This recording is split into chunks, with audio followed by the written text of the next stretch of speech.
and thank you for having me. Well, we have you now. We'll talk to the SAA issue because that's why we called you. But we're hearing now another set of news. PATCO is also looking to retrench 200 odd workers. Does this have any kind of similarity to you with what is going on at Unitrans and maybe speaking to a trend that is happening right now in the transport sector, and therefore that requires maybe a little bit more introspection? Yes, absolutely. There is a serious problem that we are dealing with in the transportation sector. And I do think that it requires intervention. In fact, we have already said in relation to the situation at Greyhound that we need to intervene as a trade union and ensure that the proper process is followed, and also the possibility of government intervention. But at PATCO as well, the issue with PATCO is slightly different, though, because PATCO, as you know, is subsidized by the government. And as NUMSA, we were part of the Section 189 process when they began those consultations around job cuts.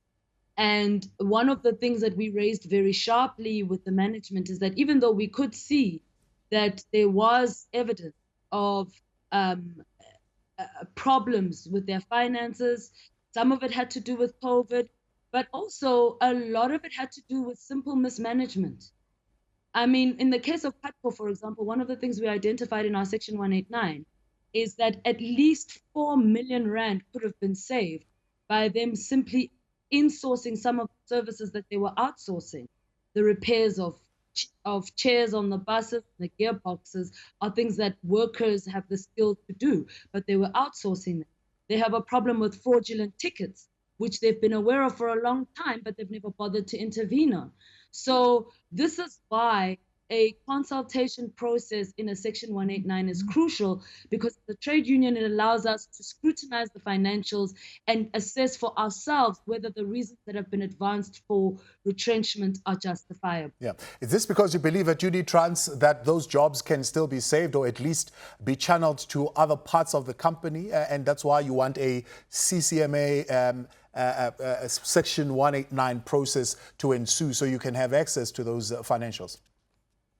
Absolutely. I mean, a company the size of Unitrans Passenger can't wake up on the 2nd of February as they did, send out a Section 189 and say the company is going to be closed in 2 weeks. It doesn't work like that. The LRA is very clear that once you issue a Section 189 and there's more than 50 employees who you think might be affected by job cuts or restructuring, consultation has to take place. And we insist that this process must be followed by Unitrans so that we can scrutinize those financials and determine for ourselves what the situation is. In their communication to us, they said that they had been experiencing financial difficulties for at least 2 years. So that means they surely had more than enough time to notify us, and they still have time to consult as far as we're concerned. Speaking of consultation, there's been, somewhat of a consultation process between yourself, the Cabin Crew Association of South Africa at SAA since December 2019. Now, the Department of Public Enterprises, speaking to Parliament, believes that this particular business rescue process could be wrapped up by the end of February and SAA would be out of business rescue. You're saying not? All we're saying, Thabo, is we'll believe it when we see it. We've been told since last year that they're wrapping up the business rescue process, and as you know, it hasn't happened. You'll recall that last year when we took the business rescue practitioners to the Labour Court to block them from implementing unlawful retrenchments, the judge who was presiding over that case, Judge Dennis Davis, was scathing about the business rescue process at South African Airways. He said that as a lawmaker who helped draft the legislation, he never imagined a business rescue process going on as long as the one that we've had at South African Airways. And he also pointed out the fact that the purpose of business rescue, besides stabilizing the company, was to save jobs as much as possible. And when you look at how workers at SAA have been treated by the shareholder and how the Department of Public Enterprises has mismanaged this process, workers and their families have suffered the most, not just at South African Airways, but also at SA Express. SA Express was placed under business rescue in February. Workers haven't received a cent. No effort from the department to support workers and their families during the lockdown, whether it was finding financial support or paying salaries. They didn't lift a finger. And even now, we as NUMSA have to go to the court to compel Mr. Gordhan to pay workers. But he's got no problem doling out millions to PRPs. According to Pretoria News, as much as 200 million has been paid to business rescue practitioners, but not a cent to workers at SAA. Well, that's not what came out of Parliament. Parliament, they reported there that they've only paid 36 million to the PRPs. Well, we'll have to see. We have our doubts, but at the end of the day, the point here, Thabo, is that workers have no money. Consultants, PRPs have been paid, but employees who were not responsible for the collapse of SAA are paying the biggest price for the collapse of this airline. Now, you're using even stronger words. I mean, you're saying the minister is mischievous, you're saying he's controlling, and you're saying he's mismanaging this process from day one. Why such strong words?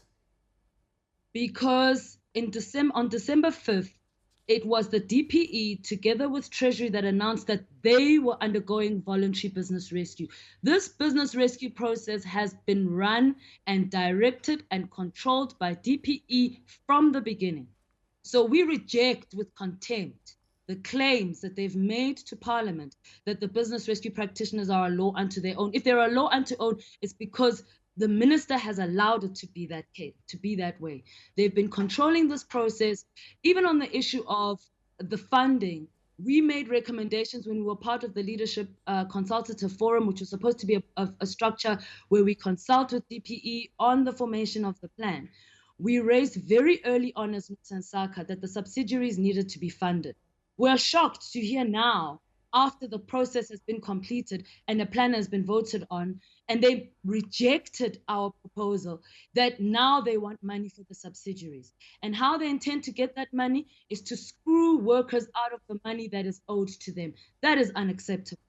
1.3 billion has already been settled, I suppose, to SAA, according to the department. Has that money reached the employees, all of them, unionized and non-unionized? Workers who've not been paid are NUMSA members. They've not been paid because they refused to sign the settlement proposal, waiving their rights to relinquish the 5-month salary which is owed to them. So because we won't sign and we won't give up our rights to money owed to us, our members haven't been paid. But other members, other workers who signed the settlement proposal have been paid. The voluntary severance packages which were promised to employees have not been paid at all for those who have agreed and signed for the voluntary severance packages. Phakamile Hlubi-Majola, appreciate your time. Thanks for joining us tonight on News at Prime.